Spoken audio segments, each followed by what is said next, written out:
It's growing moss. A little bit of electrical wiring holding it together. That's going to be interesting. That exhaust looks kind of blown open. There's a hole in the exhaust there.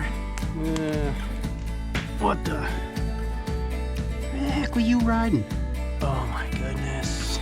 If a mouse jumps out of here and bites my finger.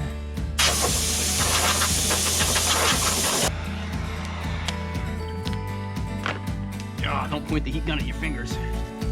Little steps at a time. That's like syrup in there. All right, so there's a little sludge built up in there. Water's just running out of the seat cover here. Look at that. This is gonna be fun. All right, well, we have the next project. This is gonna be a fun one. So I was just finishing up the ATA 125D Tau Tau for a buddy of mine, and last night I was chit-chatting with another buddy of mine, and he has a blaster that has been sitting in a field behind his house for who knows how long. He showed me a picture of it, and the grass was grown up over the handlebars. And as the story goes on this blaster, riding it around and riding up one of the mountains out back here, and then first gear gave out, and shortly thereafter second gear gave out, and that was it. It's been sitting. So as we got the chit chat, and I said, you know what, well, let's see what we can do. So he dropped it off for me to play with and see if I can pull this thing back together. Here it is. Look at that.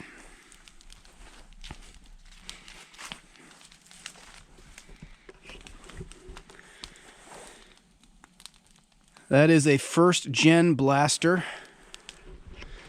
Looks to have a D&G push bar on the front, some aftermarket headlights, little goofy things here and there. A lot of the electrics have been gone through. We'll see. Let's see, no clutch cable, no front brakes, airbox modification. Nice filter. We'll look to clean that up, but it's open. There's no lid on here, so extra airflow. Nice mouse nest. That's always nice. Looking underneath, it looks to have the oil inject delete already done. This is actually the buddy that I borrowed the paddle tires from that I ride in the back of my blaster. So I've actually got his tires and one of his hubs here. Looking at this as well, looks like the carb is open. Looks as though the carb is unscrewed on the back right there. Yep, we'll take a look at that. He said he put some fuel in and it leaked right out, so that makes sense. Coming off the stator, plugged in. It would appear to me, trying to decide if I think the TORS system, there's been a TORS delete. I think he said there was. I don't see the remnants of TOR wiring on here, so that could be nice. I get a kick out of this.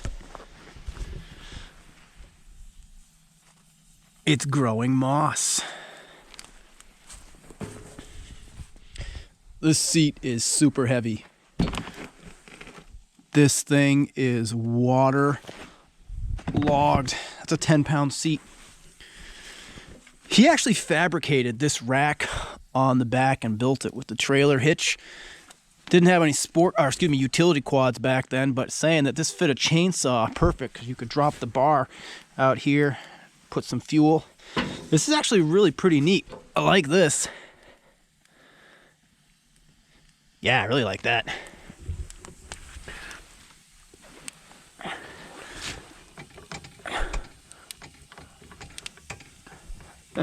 That's going to be interesting. That exhaust looks kind of blown open. And look at this fun here. That'll work. A little bit of electrical wiring holding it together. It looks like this rack isn't bolted on, but it's actually welded onto the frame. Yeah, welded right on.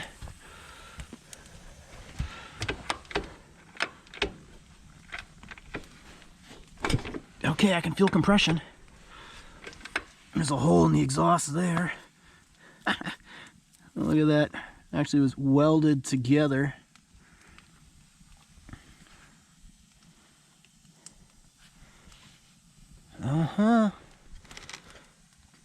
Maybe a broken nut in there, not a big deal.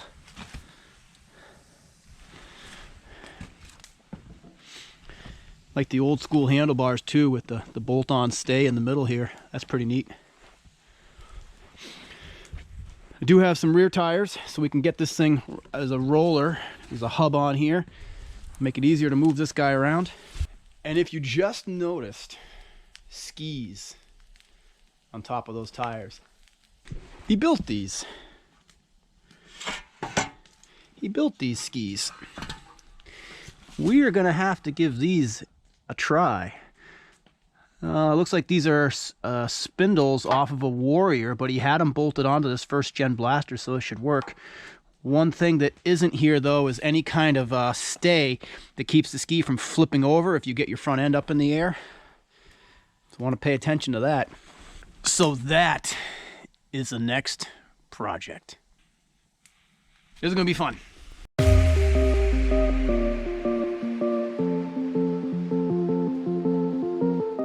Just noticed something else. One tire might be on the rim backwards, or if these are symmetrical rims, the hub is mounted backwards. I have the tread pattern going forward here, the tread pattern going backwards here, but also this guy has got the air on the inside, and these don't look to be symmetrical rims. I think all I've got to do though is to get this right, put that hub on the other side. See the deeper well on this rim here? Yeah, this one's got the hub on backwards. So that'll get us rolling for now. There we go. I'm gonna get a rag and wipe down the view hole down here to see what kind of oil, if any, is in here. You know, it's not a bad afternoon. Everything's going to get colder, so I think what I'm going to do right now actually is hit this thing with the pressure washer, get a lot of this oil and grease off it, because it's been sitting for so long and that carb has been open, which I will close that carb up nice and tight before pressure washing it. I'm going to get all the grime off here that I can, because I'm going to have to disassemble this thing and really get into this motor. So we've got to go that far anyway, so let's get it clean while we have the opportunity, because it was 25 degrees this morning here. So a few other parts to point out. Looks like we have a skid of sorts. Look at a couple of plastics, and we have some Nerf bars. Looks like we have a front left plastic set, and this looks to be a full Nerf set. Everything we need. That'll be really nice to get back on. But let's get this thing washed.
So to get the motor out, I'm gonna have to take, let's look at this. Okay. It is just at the low spot on that indicator there. And you know what we might do actually is drain, put some fresh fuel here, drain the fuel through the carb. Check for spark. So see if we can get the plug out, put it to metal, crank it over, and see if we can actually get spark, because in theory, in neutral, we should be able to, what the, that tree, whatever that is in there. Where the heck were you riding? All right, we're gonna see if we can get this thing to chase for spark first, then fire, and we got all kinds of stuff here, little goober welds or something. But I gotta get this.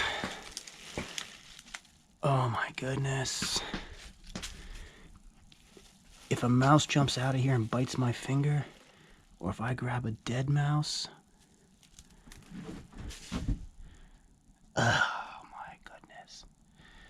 Well, I guess it was home sweet home for somebody. Let's blow this thing out.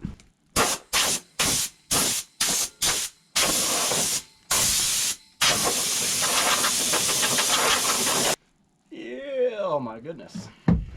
Look at all that debris.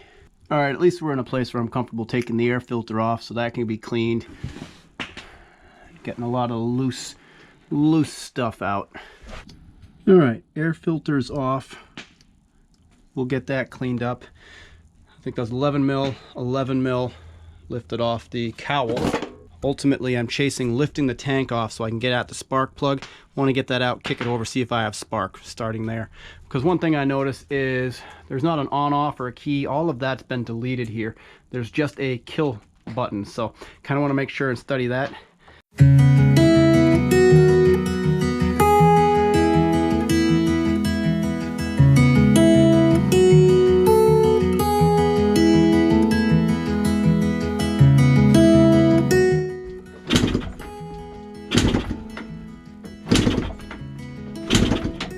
No spark. Okay, that is some pretty brittle fuel line. The Tors still seems to be all plugged in here.